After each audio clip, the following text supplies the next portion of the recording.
Library marketing પ્લાનિંગનો પ્રથમ તબક્કો કયો છે? સિચ્યુએશનનું એનાલિસિસ કરવું. માર્કેટિંગ રિસર્ચનો હેતુ શું છે? યુઝર્સની નીડને ઓળખવી.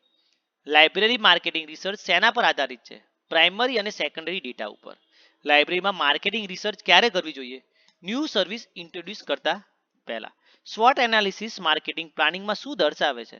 સ્ટ્રેન્થ, વીકનેસ, ઓપોર્ચ્યુનિટી અને થ્રેટ. લાઇબ્રેરી માર્કેટિંગ રિસર્ચનું આઉટકમ શું છે? User centric service. પ્લાનિંગમાં ગોલ સેટિંગ કેમ જરૂરી છે? ડિરેક્શન અને ક્લેરિટી મેળવવા માટે. માર્કેટિંગ પ્લાનિંગના ડોક્યુમેન્ટને શું કહે છે? Marketing plan. માર્કેટિંગ પ્લાનિંગમાં મિશન સ્ટેટમેન્ટ શેના માટે છે? લોંગ ટર્મ માટે. માર્કેટિંગ રિસર્ચનો ડ્રોબેક કયો છે? Time and cost intensive. Library marketing મિક્સના 4P કયા છે? પ્રોડક્ટ, પ્રાઇસ, પ્લેસ અને પ્રમોશન. લાઇબ્રેરી સર્વિસમાં કયા પ્રકારની પ્રોડક્ટ તરીકે ગણાય છે? ઇન્ટેન્જિબલ. પ્લેસ એલિમેન્ટમાં શું સામેલ છે? લાઇબ્રેરી લોકેશન અને એક્સેસ. પ્રમોશનનો મુખ્ય હેતુ શું છે? સર્વિસની જાણકારી પહોંચાડવી. લાઇબ્રેરી માર્કેટિંગ સ્ટ્રેટેજીનો મુખ્ય લક્ષ્ય શું છે? User satisfaction. ડિફરન્સિએશન સ્ટ્રેટેજી લાઇબ્રેરીમાં કેવી રીતે લાગુ પડે છે? યુનિક સર્વિસ દ્વારા. માર્કેટ પોઝિશનિંગ નો અર્થ શું છે? સર્વિસને યુઝર્સના મનમાં સ્થાન આપવું. નીચ માર્કેટિંગ કયા લાઇબ્રેરી માટે યોગ્ય છે? સ્પેશિયલ લાઇબ્રેરી માટે. પ્રમોશન સ્ટ્રેટેજીમાં કયું એક્ઝામ્પલ છે? Social media campaign. Library service માર્કેટિંગમાં સ્પોન્સરશિપનો ઉપયોગ શેના માટે થાય છે? વિઝિબિલિટી વધારવા માટે. ઇન્ટિગ્રેટેડ માર્કેટિંગ કમ્યુનિકેશનનો અર્થ શું છે? Consistent message. Public relation library માર્કેટિંગમાં શેના માટે છે? ઇમેજ બિલ્ડિંગ કરવા માટે. માર્કેટિંગ સ્ટ્રેટેજીનું આઉટકમ શું છે? Increase uses. Library service quality measurement માટે કયું મોડેલ વપરાય છે? સર ક્યુએલ. માર્કેટિંગ મિક્સમાં પીપલનો અર્થ શું છે? સ્ટાફ અને યુઝર્સ. માર્કેટ સેગમેન્ટેશનનો અર્થ શું થાય છે? યુઝર્સને ગ્રુપમાં વહેંચવા. લાઇબ્રેરી સેગમેન્ટેશનમાં મુખ્ય આધાર કયા હોઈ શકે છે? એજ, એજ્યુકેશન અને ઇન્ફોર્મેશનની જરૂરિયાત. ટાર્ગેટ માર્કેટ સિલેક્શન પછી શું કરવું પડે? પોઝિશનિંગ. માસ માર્કેટિંગમાં કયા લાઇબ્રેરી માટે ઉપયોગી છે? પબ્લિક લાઇબ્રેરી માટે.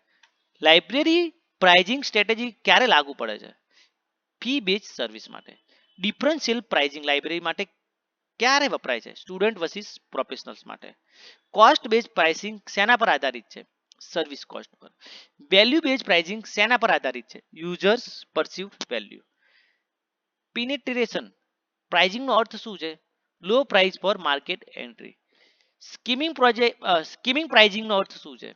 High initial price. Free service pricing લાઇબ્રેરીમાં ક્યારે વપરાય છે? પબ્લિક ગુડ માટે. પ્રાઇસિંગ સ્ટ્રેટેજીનો આઉટકમ શું છે? કોસ્ટ રિકવરી અને યુઝર સેટિસ્ફેક્શન. માર્કેટ સેગમેન્ટેશન અને પ્રાઇસિંગ શું આપે છે? Targeted service. Cross subsidization pricing લાઇબ્રેરીમાં ક્યારે વપરાય છે? પેઇડ સર્વિસથી ફ્રી સર્વિસને સપોર્ટ કરવા. લાઇબ્રેરીમાં એડવર્ટાઇઝિંગ પ્રાઇસિંગ કેમ જરૂરી છે? પબ્લિસિટી બજેટ માટે. લાઇબ્રેરી એડવર્ટાઇઝિંગનું મુખ્ય લક્ષ્ય શું છે? સર્વિસની અવેરનેસ. લાઇબ્રેરી એડવર્ટાઇઝિંગ કયા માધ્યમથી છે? પ્રિન્ટ, મીડિયા અને ડિજિટલ. ડિજિટલ એડવર્ટાઇઝિંગ લાઇબ્રેરીમાં કેમ ઉપયોગી છે? વાઇડ રીચ મેળવવા માટે. લાઇબ્રેરી બ્રોશર કયા પ્રકારનું એડવર્ટાઇઝિંગ ટૂલ છે? પ્રિન્ટ. લાઇબ્રેરી એડવર્ટાઇઝિંગમાં સોશિયલ મીડિયાનો ફાયદો શું છે? Cost effective. મેનેજમેન્ટ કન્સલ્ટન્સીનો અર્થ શું થાય છે?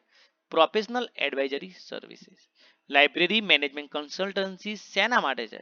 સર્વિસનો સુધારવા માટે. કન્સલ્ટન્સી આઉટકમ શું આપે છે? Better efficiency. કન્સલ્ટન્સી સર્વિસમાં શું સામેલ હોય છે? આઈટી, એચઆર, ફાઇનાન્સ અને માર્કેટિંગ. લાઇબ્રેરી એડવર્ટાઇઝમાં પોસ્ટર્સ કયા માધ્યમમાં આવે છે? પ્રિન્ટ માધ્યમમાં. કન્સલ્ટન્સીની જરૂર ક્યારે પડે છે? કોમ્પ્લેક્સ પ્રોબ્લેમ્સ માટે. એડવર્ટાઇઝિંગનો આઉટકમ શું છે? યુઝર અવેરનેસ અને સર્વિસ યુઝેસ. કન્સલ્ટન્સીમાં એક્સટર્નલ એક્સપર્ટનો ફાયદો શું છે? ઓબ્જેક્ટિવિટી. લાઇબ્રેરી કન્સલ્ટન્સી સર્વિસનું ઉદાહરણ કયું છે? Implement support. કન્સલ્ટન્સીમાં મુખ્ય ફોકસ શું છે? પ્રોબ્લેમનું સમાધાન. લાઇબ્રેરી કન્સલ્ટન્સીમાં આઈટી કન્સલ્ટન્સી કેમ જરૂરી છે? ઓટોમેશન માટે. એડવર્ટાઇઝિંગ સ્ટ્રેટેજી લાઇબ્રેરીમાં ક્યારે અપડેટ કરવી જોઈએ? યુઝર્સની નીડ બદલાય ત્યારે. કન્સલ્ટન્સી આઉટકમ લાઇબ્રેરીમાં શું લાવે છે? ઇનોવેશન.